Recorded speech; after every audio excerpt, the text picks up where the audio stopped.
Untuk napak tilas kali ini, kita berada di Desa Ungkal, Kecamatan Conggeang, Kabupaten Sumedang.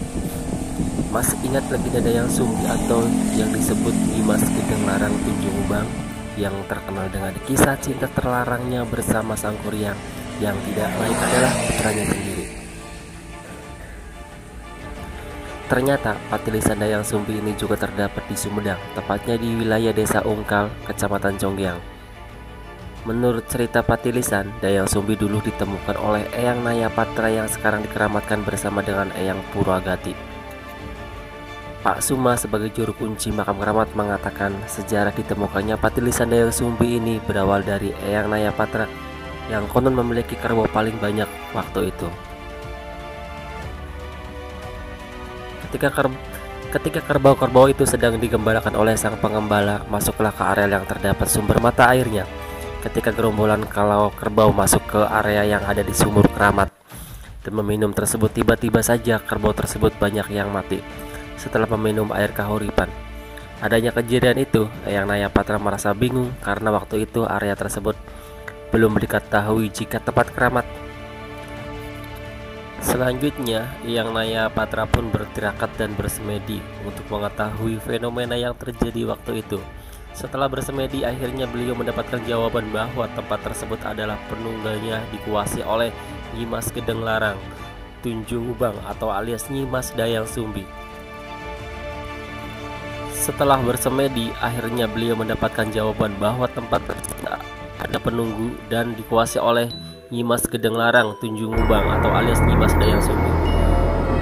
Pada saat tirakat itu, Dayang Sumbi meminta agar air kahuripan tidak boleh diminum oleh kerbau. Bukan hanya kerbau, hewan lainnya hingga manusia pun tidak boleh macam-macam terhadap air kahuripan. Jangan hewan, manusia saja tidak boleh sembarangan menggunakan air tersebut kecuali dipakai untuk berziarah. Selain itu, air tersebut juga tidak boleh digunakan untuk keperluan sehari-hari apalagi dimasak. Dan sampai sekarang mitos itu masih dipatuhi oleh masyarakat setempat. Air kahuripan ini berbeda dengan mata air kahuripan yang lain di mana airnya bebas dipakai apa saja. Setelah tahu tempat itu keramat, sambung dia, maka oleh Eyang Nayapatra tempat itu dimulai atau dilestarikan, sedangkan pengembala kerbau itu dipindahkan ke arah barat yang berdekatan dengan nama Kerapyak. Namun setelah dipindahkan ke Kerapyak, justru kerbau yang mati malah lebih banyak dari sebelumnya. Hal itu terjadi karena di area itu ada goa yang langsung ke Centigi Pulau Mas Indramayu. Menurut sesepuh bahwa jalan goa itu merupakan jalannya para siluman, sehingga goa itu pun ditutup oleh sesepuh dulu, dan nama tempat itu dikeramatkan menjadi Mbah Kerapyak. Sementara yang mengembala kerbau milik Eyang Nayapatra waktu itu bernama Ranggit yang dimakamkan di sebelah utara dari sini, lalu dikeramatkan dengan nama Eyang Ranggit. Kita kembali lagi ke sejarah Dimas Gedeng Larang Tunjung Ubang atau Dimas Dayang Sumbi. Patilisan Dimas Dayang Sumbi ini ada bekas duduknya hingga terlihat tapakannya.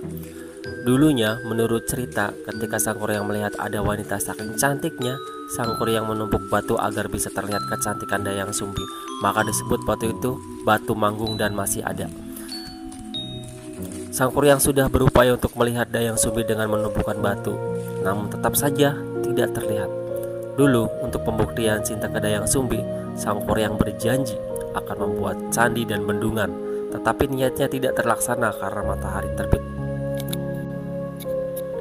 Dan inilah tempat Dimas Gedeng Larang Tunjung Ubang atau Dimas Dayang Sumbi, di mana tempat ini adalah tempat pemandian Dimas Dayang Sumbi hingga membuat dia cantik dan awet muda.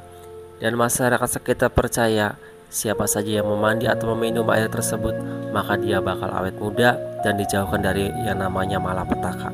Itu saja napak tilas kali ini. Semoga video ini bisa bermanfaat dan bisa mengedukasi. Saya akhiri. Wassalamualaikum warahmatullahi wabarakatuh.